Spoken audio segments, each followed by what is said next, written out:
Hey, today I'm talking about the Kung Fu Panda Trilogy. First up is Kung Fu Panda. This is a 2008 film that I did watch back in the day. Specifically, I watched it on June 12th, 2008. If you never noticed, I have all of my movie stub tickets. I started collecting them in 2006, so I have the ticket as proof. So yes. Anywho's, this stars Jack Black as well as a bunch of other actors that you'd recognize. And the basic premise is this panda, he lives with his goose father and they have a noodle shop and it's really nice, but maybe he really loves Kung Fu and just wants more adventure and funness in his life. Well, it turns out he gets chosen as the Dragon Warrior. He's supposed to be basically like the one type of thing. And there's this big cat that's messing stuff up and he has to learn how to believe in himself in order to save the day. I remember enjoying this a decent amount back when it came out, though it felt pretty obvious like the messaging of the film was going to be as soon as it started, and being a little disappointed that like I was able to properly predict the end as a 17-year-old. And honestly, I feel like I felt the exact same this time around. Like I didn't super duper remember a lot of things from it. I'm pretty sure I only watched it the one time. But like the story is fine, it's interesting, it's passable. It's definitely for a younger audience. I mean, it's a kids movie, but it's for younger kids. And like the messaging is good. Believing in yourself is a great message. Tons of movies have that as their message. So like this is good. And I definitely enjoyed this film. It definitely was fun. The action was fun. Jack Black was silly. Nice, charming lead. It's a quite like, so it's a 4 out of 5. All of these movies are quite likes. But I just feel like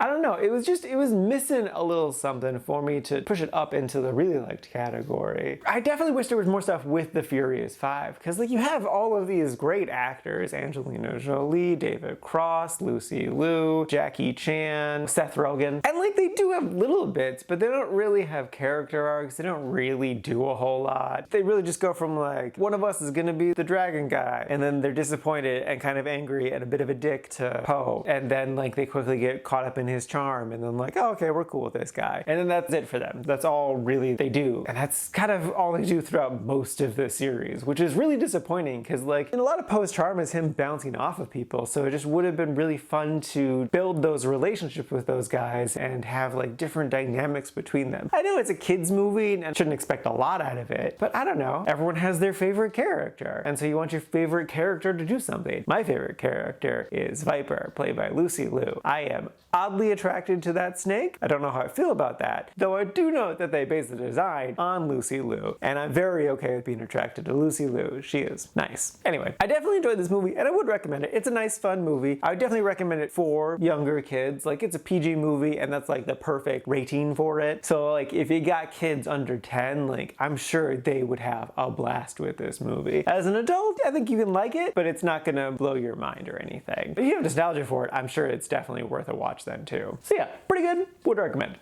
Next up is Kung Fu Panda 2. This is a 2011 film that I also had seen before but didn't remember having seen. It wasn't until I started watching the movie that I remembered having seen it. I think it was the bit with the red panda doing the thing with the water, and I was like, oh, I remember this. And then I was like, oh, I remember the end now too. The purpose of this one is the same as the last one. Like there's a bad guy that's coming to town. Poe has a lesson he has to learn. This time it's inner peace, which yeah, that works, I guess. I do think the humor is still pretty good. I was surprised how much of a step up the animation is. Like this movie's legit pretty. I didn't think they were gonna go that hard with that. I thought this was gonna be more of a cheaper movie, but no, they went for it and it pays off. I thought the story was fine. They still didn't do a whole lot with the Furious 5. This movie's personally very close to the first one. I mostly just bumped it up a little bit because of how pretty it is, but it's really just more of the same. It's very similar story and structure and jokes. They really didn't try to reinvent the wheel with this one, and that's fine. You don't have to. And it's good. It's watchable. It's enjoyable. I definitely don't regret watching this at all. I know this is a lot of people's favorite of the series, and I can understand why, but it just didn't go as hard as I wanted it to. Like PG movies can go hard emotionally, but this one, even though yeah, there's some stuff with like, oh, dead parents and whatnot, I didn't get like emotional or anything. Especially too, because like, this is a spoiler, but I don't think it matters. We're kind of led to believe that both his parents died, but they kind of died in different places. But it turns out at the very end of the movie, it's like, oh, actually Poe's dad's alive, which felt really clear that that's where it was going. So like when we saw the scene of like the mom theoretically dying, I'm not emotional here because I don't believe that she's dead. Like she could pop up at any moment and that would be believable within this story. So like it didn't hit the emotional levels that I want to, but I still enjoyed it and I would still recommend it. If you like the first one, continue on with the series and watch this one. You're not in for a bad time. And again, this is a lot of people's favorite of the series, so like at least go this far if you enjoyed the first one.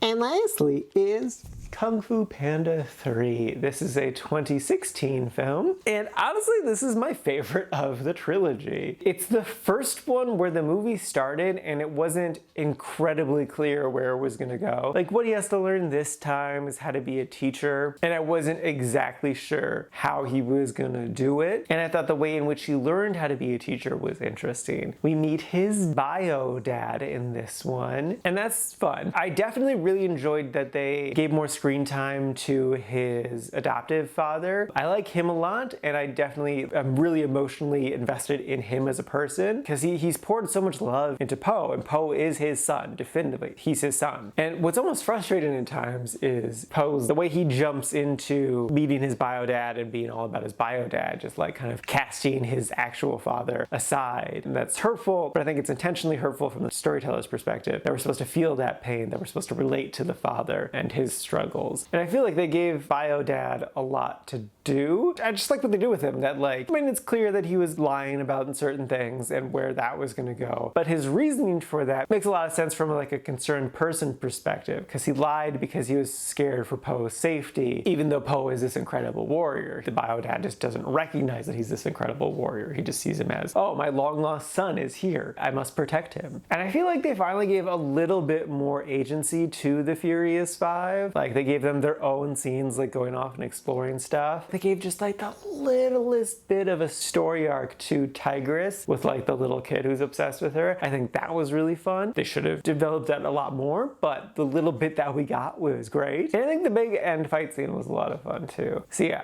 I would say if you liked the first two, finish off the trilogy. Third one's my favorite. I know a lot of diehard fans aren't super into the third one, and it's their least favorite. It does have the lowest rating on Rotten Tomatoes, though they're all relatively close. But I personally think it works the best. It's got a good story, good characters, and it's again really pretty. So yes, I enjoyed and would recommend.